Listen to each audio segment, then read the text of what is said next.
Privates నుంచి వచ్చే అవకాశం ఉంది సార్. వరద ముంపు ప్రాంతాల్లో ప్రభుత్వ సలహాదారు సుదర్శన్ రెడ్డి ఆధ్వర్యంలో ఉప్పల్ రింగ్ రోడ్ వద్ద వాటర్ లాగింగ్ పాయింట్ను పరిశీలించారు తెలంగాణ డీజీపీ సివి ఆనంద్.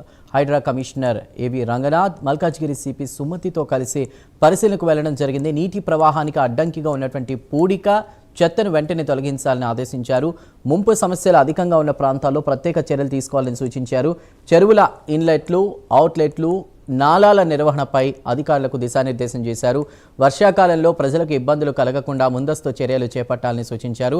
జలమండలి, హైడ్రా, ఎంఎంసీ, పోలీస్, రెవెన్యూ శాఖల సమన్వయంతో చర్యలు తీసుకున్నారు. ముంపు ప్రాంతాల్లో 24 గంటల పర్యవేక్షణ కొనసాగించాలని ఉన్నతాధికారులకు ఆదేశాలు జారీ చేశారు. ఇక ప్రజల భద్రతకు అత్యున్నత ప్రాధాన్యత ఇవ్వాలన్నారు డీజీపీ సివి ఆనంద్.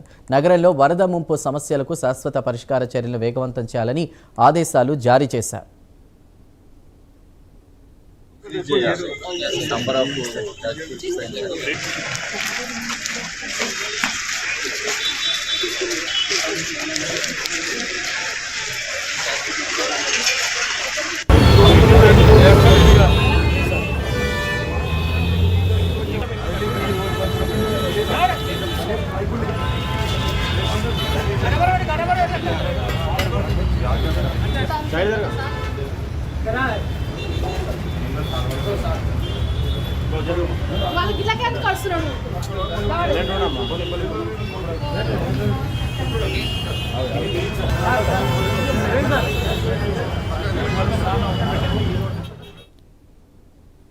కేంద్రంలో కూటమి ప్రభుత్వం ప్రజా సంక్షేమం, అభివృద్ధి లక్ష్యాలుగా